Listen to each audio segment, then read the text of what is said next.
พี่น้องเนาะอ่าบ่าวตูนก็กลับมาที่บ้านน้องบองอีกครั้งพี่น้องเนาะหลังจากที่เข้ามาเมื่อเช้าแล้วก็ออกไปเนาะเนื่องจากว่าบ่าวตูนก็เอิ้นว่ามีได้รับงบเพิ่นว่าไงงบสมทบน้องบองขึ้นเรือนใหม่พี่น้องโอเคก่อนจะไปหาน้องบองก็กราบทักทายสบายดีเด้อสบายดีพ่อแม่พี่น้องหมดสุขุสุขคนก็ยินดีต้อนรับอัตูน Channel คือเก่าพี่น้องเนาะอ่าไปหาทางน้องบองเพิ่นเลยก็รู้สึกว่าน้องบองเนี่ยก็มีความสุขดีพี่น้องเอ้ยก็มีเพิ่นว่ามีผู้ใหญ่ใจบุญแล้วก็มี FC หลายๆคนที่เมตตาสงสารน้องเพิ่นได้โอนเงินสมทบขึ้นเรือนใหม่นี่แหละ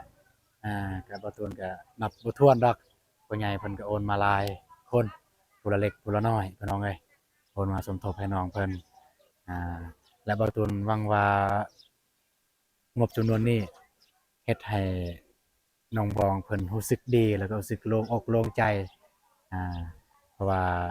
การที่การที่จะเป็นผู้ใหญ่คนหนึ่งแล้วก็ผู้ที่รับภาระคนหนึ่ง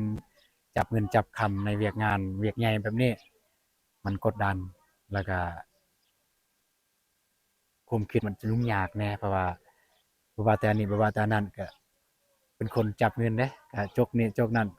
จกเงินจกคำซื้อนั่นซื้อนี่มันก็เข้าใจอยู่ความรู้สึกยิ่งแบบว่าตัวอย่างว่าเงินจำนวนนี้ส่ำนี้เอาซื้อไปแล้วซื้อๆนี่ซื้อๆๆแล้วก็มันเบิดอะนะแล้วก็แขกคนยังบ่ทันได้มาจังซี่แต่ว่าเงินที่ซื้อเบิดแล้วก็ของกินของอยากบ่เพียงบ่พอจังซี่เข้าใจอยู่แต่ก็บ่ว่ากันพี่น้องเอ้ยเพราะว่าก็เรือนน้องบองก็เป็นเรือนที่แบบว่าจั่งเพิ่นว่าเพิ่นช่วยเหลือก็บ่ตูนเชื่อว่าแขกคนเพิ่นน่าจะเข้าใจอยู่ว่าน้องบองก็บ่ได้มีหยังดอกอ่า น้องบองเพิ่นก็จัดสำที่มีสำใดก็จับสำนั้นพี่น้องเอ้ยแล้วบ่ตูนหวังว่าแล้วก็เชื่อว่าแขกคนที่มาร่วมเนี่ยเพิ่นเข้าใจน้องบองโอเคไปพี่น้องเอ้ยไปหาน้องบองเพิ่นแล้วก็ก่อนไปหาน้องบองก็สิอัปเดตเบิ่งว่าแขกคนเพิ่นมาครบแล้วบ่หรือว่าจังใดแล้วก็จึงได้ไปมอบเงินจำนวนนี้ให้เพิ่นให้น้องเพิ่นพี่น้องเอ้ยไปแต่ว่าก็อากาศเป็นใจพี่น้องเอ้ยมื้อนี้ตอนเช้าแต่บ่ฮู้ว่าตอนแลงๆจักหน่อยฝนสิตกหรือบ่พี่น้องเนาะอ่า แต่ว่าตอนแรงๆตอนเช้าๆนี่ก็บ่ได้ตกพี่น้องเอ้ยนี่อากาศเป็นใจอยู่เอนี่แก่คนแต่ว่ามื้อเช้านี่บ่ได้หลายปานใดมื้อนี้หลายเพิ่มขึ้นพี่น้องเอ้ยเนาะเอเนาะเพิ่มขึ้นพี่น้องเอ้ยเอสบายดีเอเนาะ มื้อเช้านี้ก็เห็นอยู่น้องก็เดยเพิ่นแต่ว่าบ่ได้ว่าน้องเพิ่นเฮ็ดเวียกเฮ็ดงานพี่น้องบ่ได้สัมภาษณ์พี่น้องสบายดีนะโดยบ่าวตูนสบายดีสบายดีพ่อแม่ใจบุญทุกท่านสบายดี FC ฝั่งไทยฝั่งลาวหรือต่างประเทศและบ้านเฮาขอสบายดีสวัสดีสุขสุขคนโดยหยุดงานบ่อยู่พุ่นมื้อนี้โดยมาซอยเวียกอยู่นี่โดยอ่าได้เฮ็ดหยังแหน่เฮ็ดกระปุ่นเฮ็ดข้าวปุ้นน้องเฮ็ดเองเลยเฮ็ดน้องครับซอยเขาโดยอ่าคิดว่าน้องเฮ็ดเองเลยอู้เก่งเนาะดีๆๆๆมาซอยเวียกซอยงานน้องบองเพิ่นก็ดีแล้วเพราะว่ามื้อนี้ทางทีมงานสร้างเพิ่นก็พักเวียกพักงาน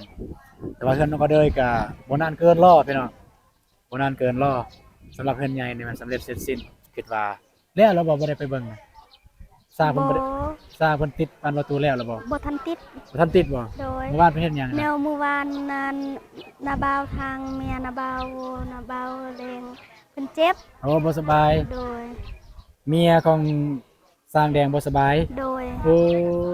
เนาะโอ้แม่นสมพรเมื่อวานเนี่ยทางสร้างแดงเพิ่นโทรมาหาเบาหนุ่มว่าอยากได้เงินอ่าพอดีมื้อนี้บ่าวตูนก็ได้เอาเงินถ้าสร้างเพิ่นมาแล้วถ้าว่าสร้างแดงเพิ่นมาสิได้มอบเงินเลยพี่น้อง ตัวสร้างแดงเพิ่นบ่ได้มาพี่น้องเนาะอืมน้องก็ไปแต่เฮ็ดข้าวปุ้นอยู่นี่บ่โดยก็อ่เสิร์ฟากินให้เขาเสิร์ฟของกินโดยเบิ่งแขกเบิ่งคนโดยก็พยายามเบิ่งแขกเบิ่งคนเพิ่นมาเด้อโดยมีหยังที่ซอยได้ก็ซอยไปซอยอันเสิร์ฟอาหารการกินก็เฮ็ดสุดความสามารถนั่นแหละเว้าเรื่องความสะอาดก็เป็นหลักสำคัญสะอาดแหน่จักหน่อยอ่าระมัดระวังบ่ให้เปื้อนเด้อโดยอายแขกคนเพิ่นมาแต่ว่าแขกคนเพิ่นก็มาหลายอยู่พี่น้องเนาะอ่านี่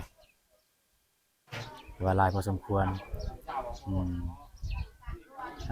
บ่ตูนรู้สึกว่าน้องบองเนี่ยน่าจะอยู่ห้องคันบ่ตูนสิเข้าไปอีกไปถ่ายอยู่ห้องมันบ่คือพี่น้องนะ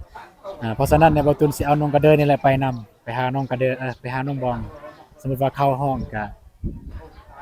บ่เป็นหยังเพราะว่ามันมีน้องกระเดออยู่ในหั้นไปได้บ่ โดย ไปหาน้องบองเลยไป โดย แต่ว่าก่อนสิไปหาก็เบิ่ง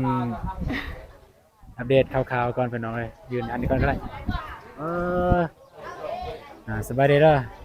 อ่าคักแล้วพี่น้องเนาะอันนี้เนี่ยแขกเนี่ย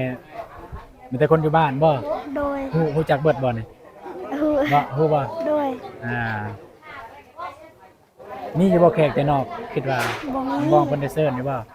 บ่มีแขกมีแต่คนในบ้านนั่น เด้อเอาอันนี้ก็กินข้าวกินน้ำแล้วบ่ละยังเนี่ยกินแล้วบ่ข้าว กินแล้ว กินแล้วล่ะไหวเนาะ หยอกกันน้องเลยเอากินให้แซ่บเด้ออาหารมื้อก็แสดงว่าของกินแซ่บอาหารบ่มื้อก็แสดงว่าของกินหลายคือน้องเลยนี่โอ้แค่คนแต่ว่าก็มาหลายพอสมควรพี่น้องเอ้ยคันนับได้บ่ฮอด100เนี่ยบ่ฮอด100ดอก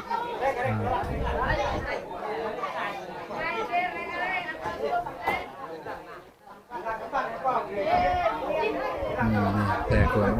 อ้ยที่เก่าพี่น้องเอ้ยต้องขอโทษขออภัยถ้าภาพมันบ่เหมาะสมพี่น้องเนาะควรใส่วิจารณญาณในการรับชมพี่น้อง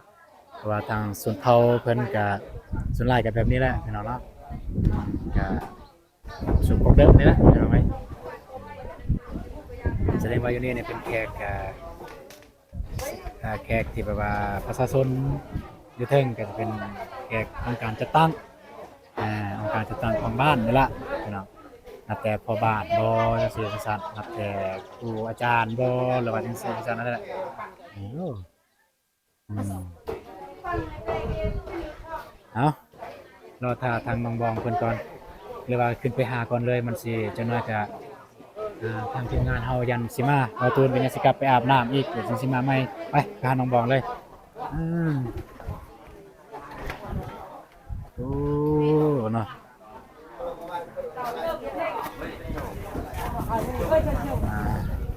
ไปเด้อเด้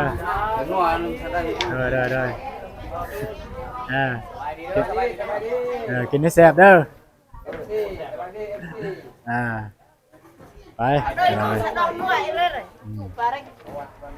ง่ายไป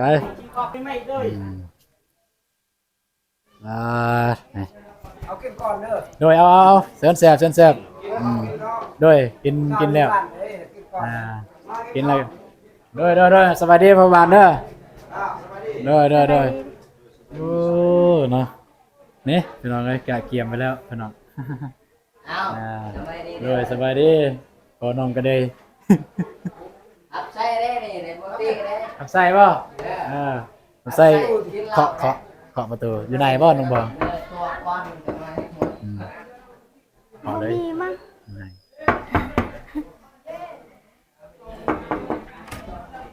สบายดี นุ่งเอ้ย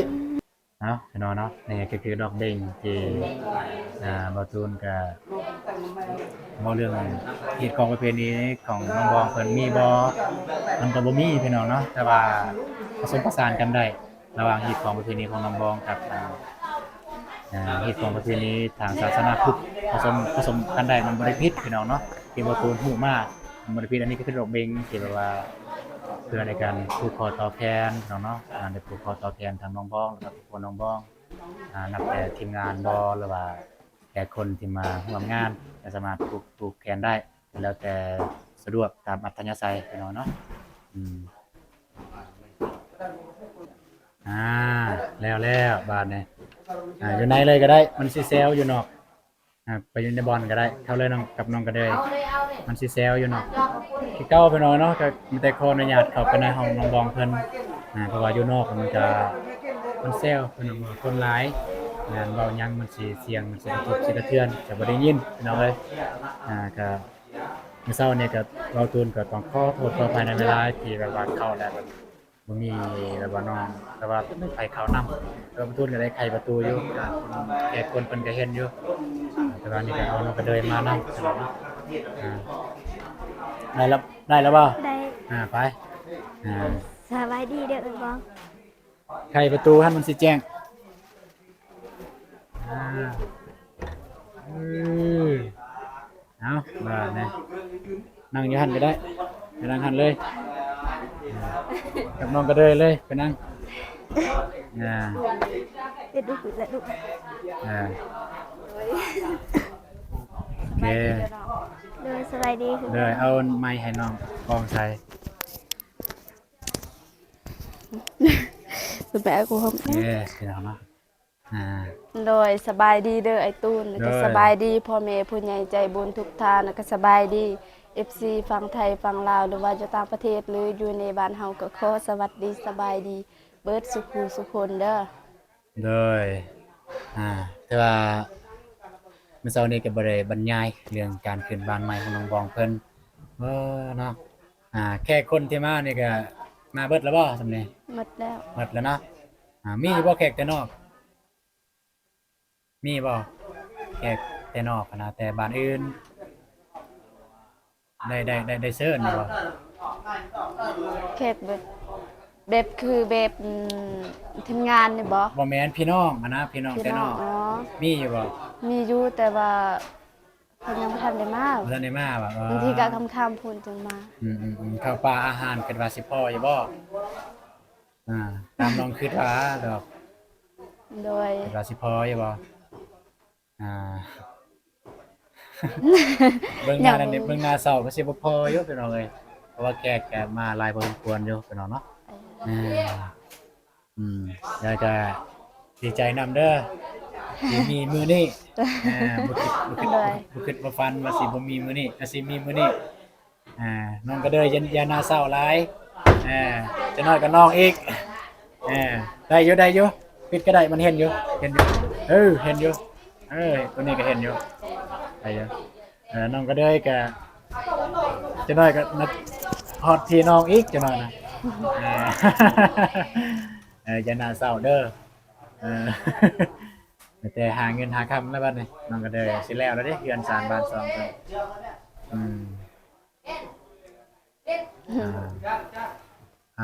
น้องบ้องไปบอกน้องก็เดินมาซอยเวียดบอกแล้วว่าตั้งถึกแบบว่าถึกมาซอย ถึกมาซอยก็มีแต่ว่าน้องบอกกับนี่ น้องเห็นมาตอนเช้า น้อง เห็น บ มา อกกับน้องอันนั้นน้องทิพย์จันทร์ น้องเทวจันทร์โอ้ว่าสิถามหาอยู่เพิ่นบ่ได้มาบ่ ไม่ได้มาเพิ่นว่าเพิ่นอาย โอ้แน่นอนแล้วคนมาใหม่เนาะ เลย ใหญ่มาใหม่ก็ต้องอายเป็นธรรมดาพี่น้องเอ้ย แต่ว่าแม่เพิ่นมา แม่มันมาแม่บ่ได้อายแม่มันผู้ใหญ่เด้สิอายอันหยังทักทายอยู่แม่มื้อเสาร์เนี่ยเนาะโอเคพี่น้องเอ้ยเข้าเรื่องเลยพี่น้องเนาะก็ประตูนกับอะไรยายห่างที่มามื้อนี้จุดประสงค์มื้อนี้ก็คือ1ก็ว่าสิมามอบเงินให้น้องเพิ่นเพราะว่าทางผู้ใหญ่เพิ่นก็เห็นน้องเพิ่นสิขึ้นมันสิขึ้นนี่แหละสิขึ้นเฮือนก็เลยอยากมาสมทบเพื่อช่วยสมทบนำขึ้นบ้านใหม่นั่นแหละเพื่อนน้องบองเพิ่นอยากซื้อหยังแบบว่าแก้คนเพิ่นมาได้บ่ครบบ่พอบ่ถ้วนพอได้ซื้อพอได้แก้ไขเพิ่นว่าอาจจะบ่หลายแต่เพิ่นให้ด้วยน้ำจิตน้ำใจที่แบบว่าเพิ่นให้ด้วยความแบบว่าอยากซอยนั่นแหละเพิ่นว่าก็มี2ท่านพี่น้องเอ้ยที่เพิ่นโอนมาให้ทางบ่าวตูนก็มาเฮือนน้องบองเมื่อเช้านี้พอดีออกมาแต่นี่ไปในเมืองเลยพอดีมาแต่พุ่นก็ออกมานี่อีกอันนี้ก็เรื่องที่1เรื่องที่2ก็เพราะว่านี่ก็สิฮอดโมงยามแล้วก็ให้น้องบองเพิ่นแต่งตัวท่าเลย FC เพิ่นว่าอยากเห็นน้องบองแต่งสุดชนเผ่าเพิ่นว่าแต่งสุดชนเผ่างามแต่งสุดชนเผ่างามเด้อแต่งหน้าแต่งตามงามโลดแล้วก็ใส่สุดชนเผ่าว่าแน่ เต็มบ่เป็น ถ้ามีอีหยังละคือตัวมัด มัดรถก็ได้คือกันมันเป็นสุดสุนเผาคือกันมัดอันนั้นบ่ต้องอันนั้นก็ได้มัดใส่ก็ได้มัดแบบคือเต้นล่ำนะมัดเลยเพราะว่าเป็นสุดสุนเผาเด้ มีอยู่แต่ว่ามันบ่งาม บ่งามบ่งามก็ใส่เบิดเลยถ้าลองใส่ปุ๊บทีมงานไทยแล้วมันบ่โอเคเอาออกก็ได้เพราะว่าให้ FC เพิ่นได้เบิ่งว่าหลายรูปแบบนะให้เพิ่นได้เบิ่งหลายรูปแบบมัดกับแบบบ่ได้มัดให้ FC เพิ่นได้เบิ่งว่าอันใดงามกว่ากันนะมันนั่นเด้อของ FC เพิ่นอยากเบิ่งได้นี่คอมเมนต์นี่ว่าอยากเห็นน้องบอมใส่ชุดชนเผ่าแล้วเพิ่นว่าโอเคพี่น้องมาแต่ก็อย่าลืมเข้าไปเบิ่งทั้งสองของเบาเตียงจังหน่อยแต่เบาเตียงทายหรือว่าเบานงนั่นล่ะพี่น้องหรือว่าทีมงานใดที่ได้ทายก็อย่าลืมเข้าไปเบิ่งเดี๋ยวเบาตูนก็บ่ได้ทันสิทายน้องเพิ่นก็ขอโทษขออภัยพี่น้องเอ้ย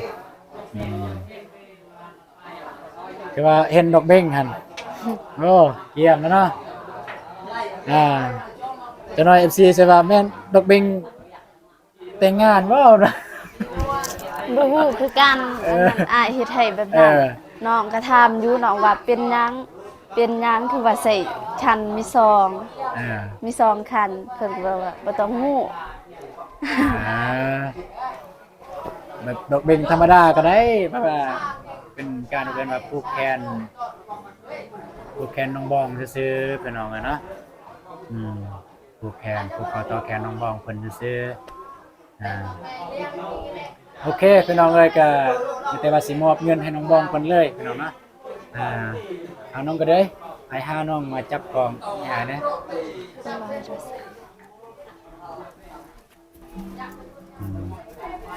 อยู่น้องนั่งอยู่นี่เลยนั่งใช่นั่งโอเคแบบนี้เลยเด้อนี่เลยได้ยินอยู่เสียงโอเคเอาเนาะสิบลายยายห่างยาแต่คำเก่าขออนุญาตขอโทษขออภัยในเวลาที่เข้ามาในบอลน้องๆแท้จริงพวกควรเราไปลองพวกควรเข้าในบอลแบบนี้กดไลน์หรือกดไลน์หรืออยู่นี่แล้วมันเงียบที่สุดที่จะเป็นมาจากไทยได้นะครับลมกันได้อันนั้นเรื่องนี้แหละวันนี้ก็แสดงมาเอาเงินมาให้เด้อเพราะว่ามีผู้ใหญ่ท่านหนึ่งก็คือเปิดตู้เพิ่นอยู่ฝั่งไทยท่านสองเพิ่นบ่ได้ให้เพิ่นบ่ได้ส่งออกน้ำเพิ่นบ่ได้ให้ออกน้ำแต่เพิ่นอยู่ฝั่งไทยด้วยกันเปิดตู้เพิ่นโอนมาก็1,500 บาทประเทศทางอีกคนนึงก็1,000รวมเป็น1,600,000เป็นเงินกีบเนี่ยโดยเพื่อมาสมทบให้น้องได้ซื้อหยังที่ขาดที่เคินในมืองานมื้อนี้เรือท่าเรือแต่น้องมีอยู่แล้วท่าเรือก็เป็นการดีใส่หลังจากเรียนเวียนแล้วงานได้ใส่อย่างอื่นแต่ถ้ามันบ่พอก็สามารถเอาจากเงินจำนวนนี้มาใส่เด้อโดยมาตุ้นฟ้าแล่นไปเฮ็ดมีบ่ฟังยังได้ พวกเฮ็ดอันนี้นะอ้าย คนบ้านบ่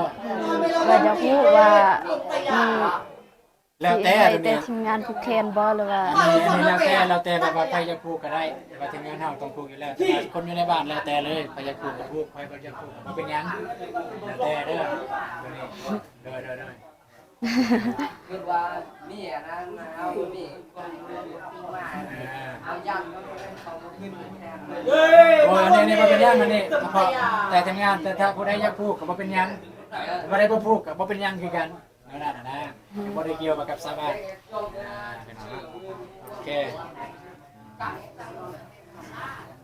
600,000เฮ้ยล้าน1,600,000ล้านหก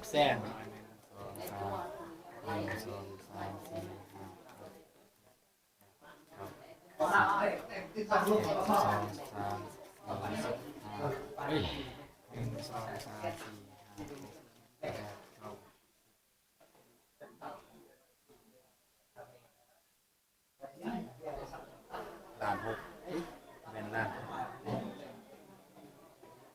วะ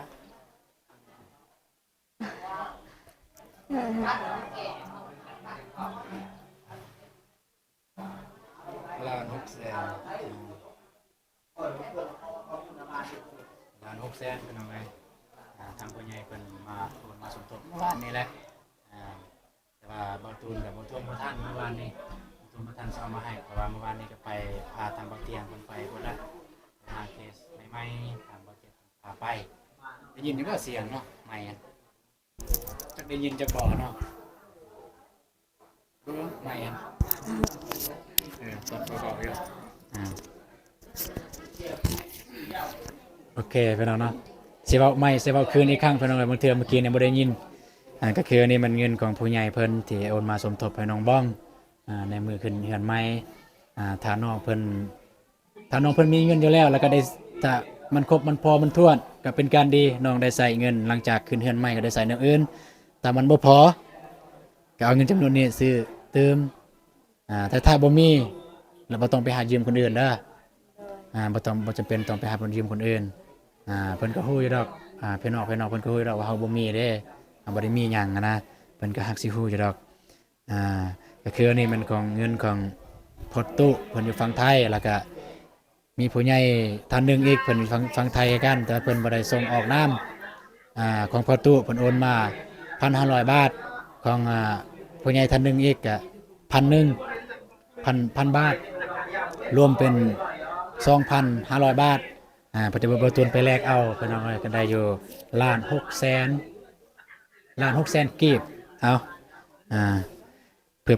เป็นการเสียเวลาน้องเพิ่นอยากแต่งโตวจนหน่อยทีมงานเฮามาพี่น้องโอเคเลยโอเคได้แล้วน่าสิเก็บเอาก็ได้ใจมันได้ โดย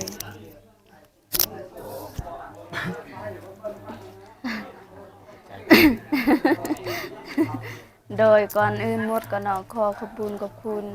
ทางพ่อตู่อยู่ฝั่งไทยแล้วก็ยังมีอีกท่านหนึ่งอยู่ฝั่งไทยเด้อที่เอ็นดูสงสารเมตตาน้องแล้วก็โอนเงินมาให้น้องเพื่อสมทบ